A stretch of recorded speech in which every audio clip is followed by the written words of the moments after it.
Okay, okay. I think we are live now.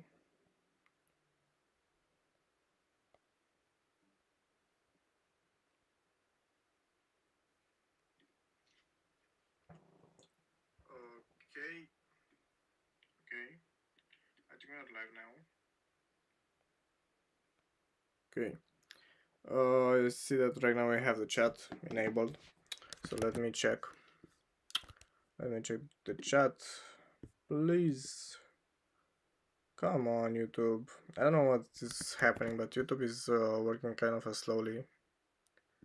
What? I don't see my stream. Come on. Come on, come on, come on, come on, come on. I see that I'm streaming. I see that I'm fucking streaming, guys. I see that I'm streaming, but I don't see my stream live. Oh my god. YouTube is slow these days. Yes, bitch. Okay. I write a comment. Not interested in that shit. Okay. Okay, so we don't have a stream for kids, guys. So if you are kids, I don't know, just close the stream. I'm Justin Hacker Flexer, and today we are going to continue Certified Full Stack Developer curriculum on freeCodeCamp. We remain at JavaScript certification, and yes, let's continue working. So what are bytewise operators and how do they work? So bytewise operators in JavaScript are special operators that work on the binary representations of numbers. To understand bytewise operators, we first need to grasp the concept of bits and binary numbers. So in computing, a bit is the most basic unit of information. It can have only two values, 0 or 1. Binary is a number system that uses only these two digits to represent all numbers. So, for example, the binary representation of the decimal number 10 is 1010. In this system, each digit represents a power of 2. Okay, starting from the rightmost digit and increasing as we move left. So we have 1010, we have 0 times 2 to the power of 0, 1 times 2 to the power of 1, which is going to be 2. I have 0 times 2 to the power of 2 and 1 times 2 to the power of 3, which is going to be 8. So we have 8. So in the table above, the first row shows the binary number 1010, right? The second row shows the power of 2 represented by each binary position, and the third row shows the result of each multiplication. If you add all the values in the third row, they total 10. Okay, now let's dive into bytewise operators. So these operators perform operations on the binary representations of numbers. JavaScript provides several bytewise operators, including AND, which is the ampersand, OR, which is a pipe, okay, XOR, which is the character, NOT, which is the tilde character, left shift, which is lower than, and the right shift, which is greater than twice. The bytewise AND, which is the ampersand operator, returns a 1 in each bit position for which the corresponding bits of both operands are 1.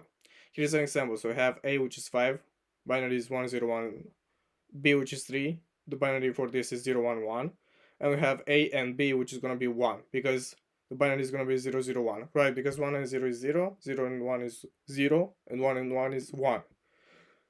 So the result of the binary is going to be 001. Okay, in this example, we perform a bytewise AND operation on 5, 101 in binary and 3011 in binary. The result is 1001 in binary because only the rightmost bit is 1 in both numbers. The bytewise OR operator returns a 1 in each bit position for which the corresponding bits of either or both operands are 1. For example, A equals 5, the binary is 101, B equals 3, binary 011, and we have console log A or B, which is going to be binary 111. Okay, so the result is going to be a 7, I understand. Here the result is 7111 in binary because at least one of the bits is 1 in each position. So the bytewise XOR operator returns a 1 in each bit position for which the corresponding bits of either, but not both, operands are 1. For instance, we have A equals 5, which is binary 101, B equals 3, we have the binary 011, and we have console log A caret B, which is going to be a 6, binary 110. The result is 6110 in binary because the first and second bits from the right are different in the two numbers. So the bytewise NOT tilde operator inverts all the bits of its operand For example, we have a equals 5, which is going to be binary 101. We have console log tilde I, tilde a, which is going to be a minus 6. Okay, this might seem surprising, but it's because of how negative numbers are represented in binary using 2's complement. The left shift operator shifts all bits to the left by a specified number of positions. For example, we have a equals 5, which is going to be a binary 101, and a left shift 1 is going to be a 10. Okay, we have, which is a binary 1010. Okay, here all bits are shifted one position to the left, effectively multiplying the number by 2. Okay, the right shift operator shifts all bits to the right. For example, we have a equals 5, which is going to be a binary 101, and console log a right shifted with 1 is going to be a 2 because the binary is going to be 10. Okay, here all bits are shifted to one position to the right, effectively dividing the number by 2 and rounding down. Okay, bytewise operators are often used in low-level programming and cryptography. While they may not be as commonly used in everyday JavaScript programming, understanding them can be beneficial for certain specialized tasks and can deepen your understanding of how computers work at a fundamental level. Okay, questions. What will be the output of the following codes? We have A as 5, B as 3. And we have A and B, which is going to be 1 and 0 is going to be 0, 0 and 1 is going to be 0, and 1 is going to be 1, so it's going to be 1.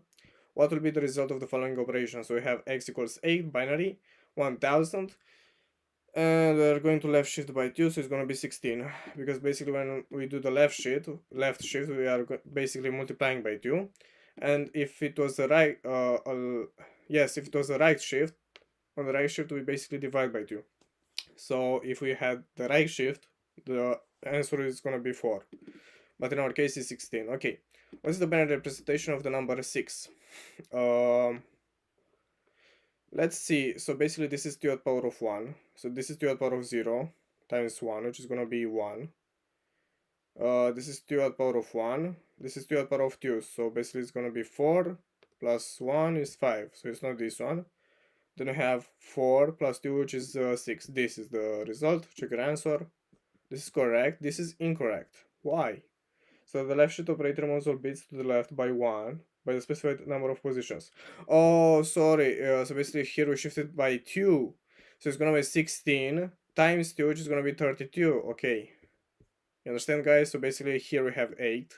If we had shifted by only 1, then we are basically just multiplying by 2. So it's going to be 8 times 2, which is 16. But here we shift another time. So basically we multiply another time by 2, which is going to be 16 times 32. 16 by 2 times 2, which is going to be 32. Okay, I understand. Okay, now it's correct. Next challenge. Certified full stack developer on the JavaScript. What I did wrong? They didn't save my answer? What? Are you kidding me? Okay, submit and go to the next challenge. Okay, now everything is fine. Okay, working with conditional logic and math methods. Okay, let's see if there is somebody on the stream. Let's see if we have somebody on the stream. Apparently only me is watching.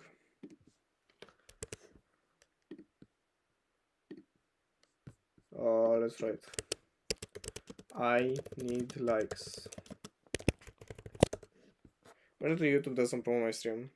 I don't know why. Apparently only me is watching. Okay, we have the sound.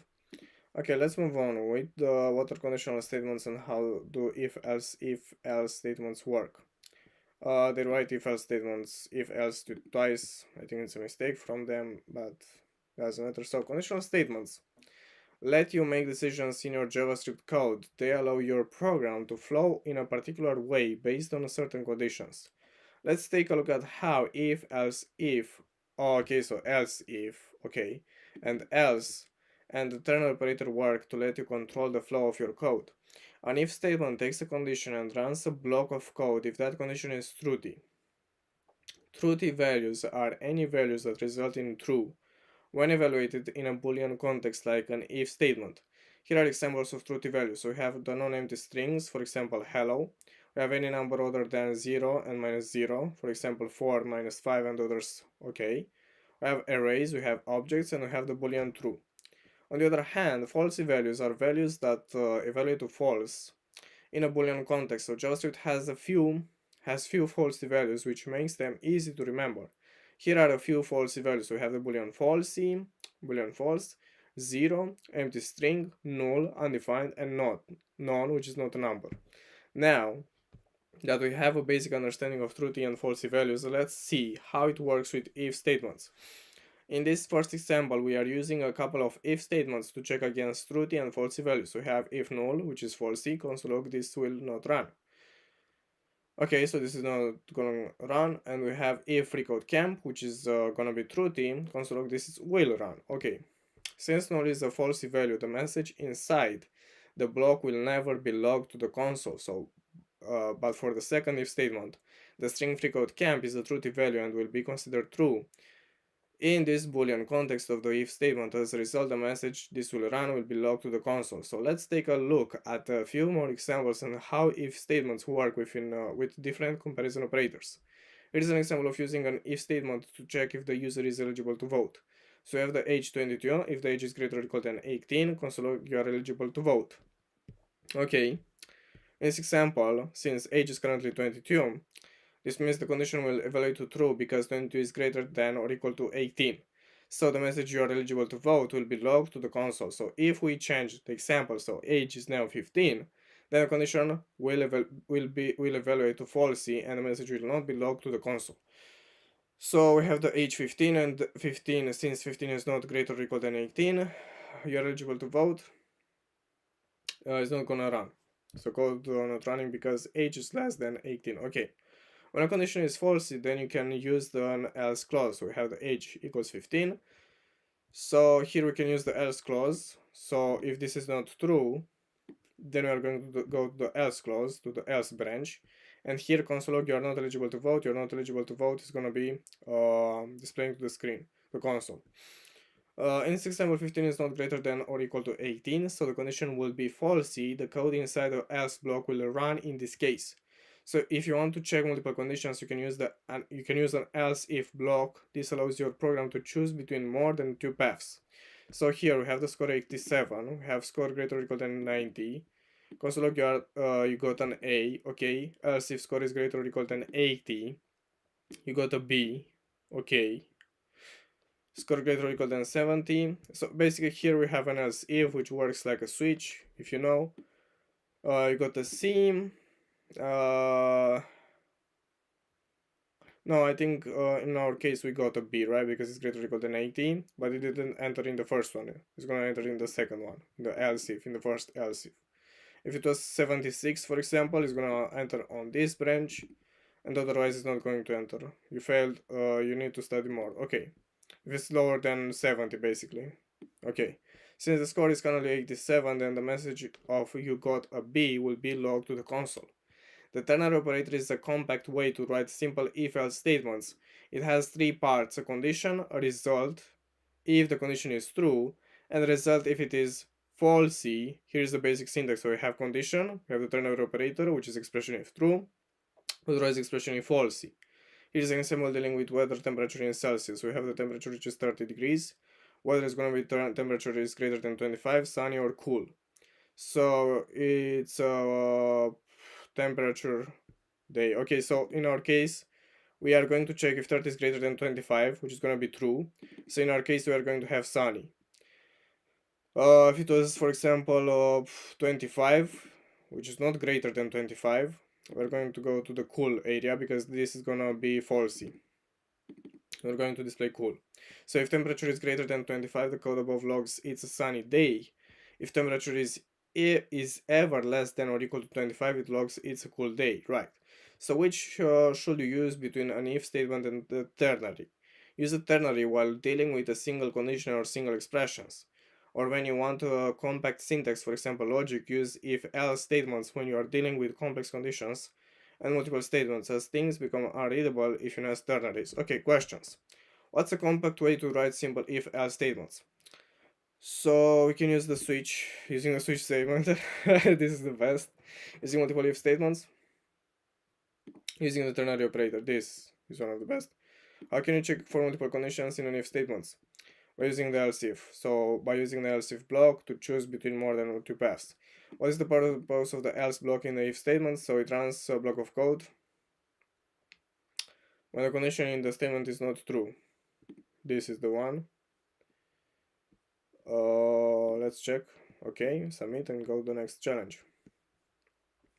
Okay, another ad from freeCodeCamp. I really hate these ads. Man, if it's free, I should not see any ads. I mean, I said this many times, but this is really annoying.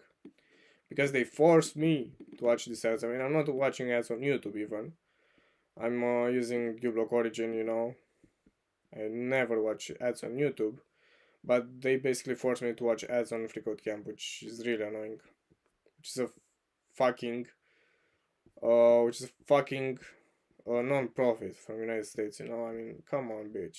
Are you kidding me, bitch? I understand that you need money, everybody needs money, but please don't force me to watch ads. Please. What are binary logical operators and how do they work? So binary logical operators help you evaluate two expressions and return a result based on their truthiness. So let's look at the three most common binary logical operators: logical AND, logical OR, and the nullish coalescing operator. I think this is gonna be interesting. So the logical AND operator is represented by double ampersand, this one. It checks if both operands are true and returns a result. If both operands are true t, it returns the second value, that is the one on the right. So we have the result true and hello, which is gonna be a true. Hello. Oh no. No, sorry. So the logical AND operator is represented by double ampersand. It checks if both operands are true and returns the result. If both operands are true, it returns the second value. Oh, okay, I didn't know about this.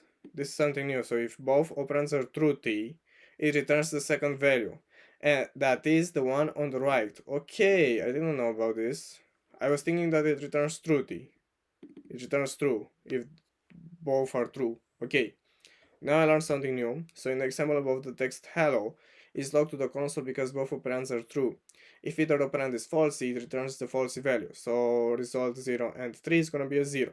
Since 0 is a falsy value, the number 0 is logged to the console. Okay. If both operands are false, it returns the first falsy value. Okay. So in our case, it's gonna be returning the first falsy value. Okay. Since false is a falsy value, the false is logged to the console. The logical AND operator is useful when you want to check multiple conditions and ensure that all are true before proceeding. Here is an example. So we have 2 lower than 3, which is gonna be true, and 3 lower than 4, which is also gonna be true. So console log the if block runs. Yes, otherwise, else. Console log the else block runs.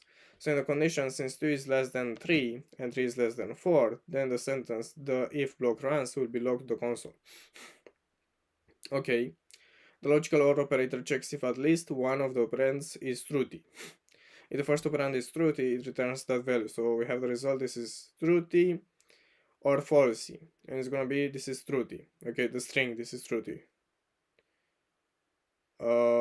Because if the first operand is falsy, but the second is truthy, the second value will be logged to the console. Okay.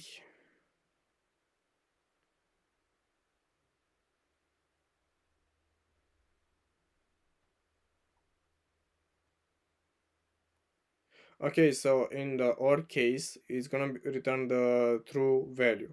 Okay, I understand.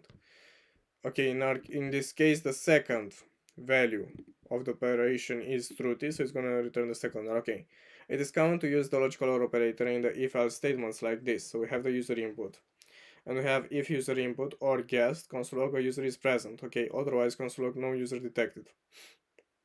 Since we didn't assign a value to the user input variable, it is currently undefined. The condition in the if statement checks if either the user input variable or the string guessed are truthy. Since the string guessed is true in a boolean context like this, the string user is present will be logged to the console. Okay, so in our case, user input is null, but we have the guessed. And we have a user is present will be logged to the console. I understand. The nullish coalescing operator is more sophisticated than logical OR and logical AND. represented by a double question mark. It helps in scenarios where you want to return a value only if the first one is null or undefined. Here is an example of working with a nullish coalescing operator. So we have the result null question mark default. So it's gonna return default. Okay. Since null is the nullish value, the string default will be logged to the console. The nullish coalescing operator is incredibly useful in situations where null or undefined are the only values that should trigger a fallback or default value. Here is an example of dealing with the user's preference settings. So we have the user settings, we have the team null, we have the volume 0, notifications is false, team, user settings, team, or light. It's gonna return me the light. Okay, in the example above, we have an object called user settings that contains theme, volume, and notifications properties. We're accessing the theme using the notation, okay, which is null, okay. Like user settings.theme, you'll learn more about how to work with objects in a future lesson. Since the user's theme is currently set to null, then the string light will be logged to the console. Okay. So once again, so the nullish coalescing operator is more sophisticated than logical OR and logical AND, represented by a double question mark. It helps in scenarios where you want to return a value only if the first one is null or undefined. Okay, so basically we are returning a value only if the first one is null or undefined. Here's an example of working with a nullish coalescing operator. Okay, so if this was true instead of null, we are not going to return anything. Okay. Questions. How does the logical AND operator work? I mean, let's check this. Let's not run. I want the console, honestly. More tools. I don't know exactly FN12. Yes, so I want to go to console. And I want to write, so console log. Let's write this to the console, guys. So console log true question mark default. True question mark Justin.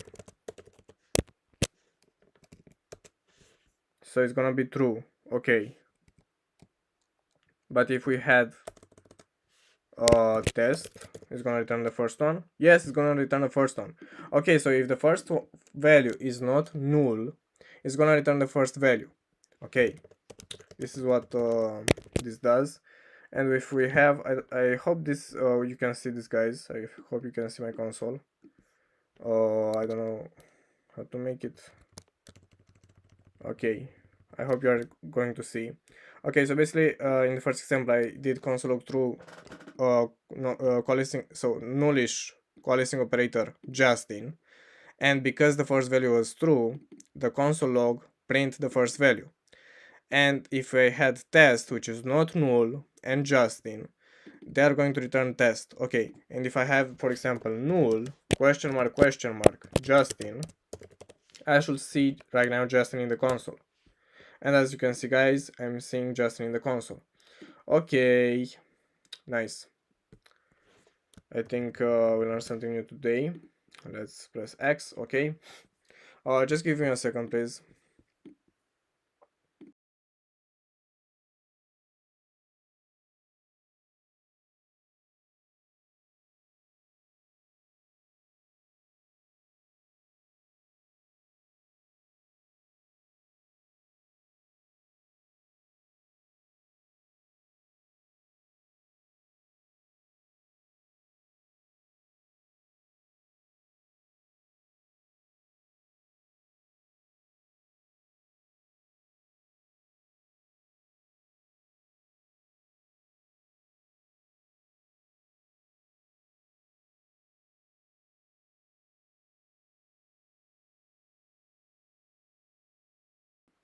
Okay, guys, I'm back. Okay, I think we can go with the questions. So, how does the logical? Oh my god.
Okay guys, let's finish the questions.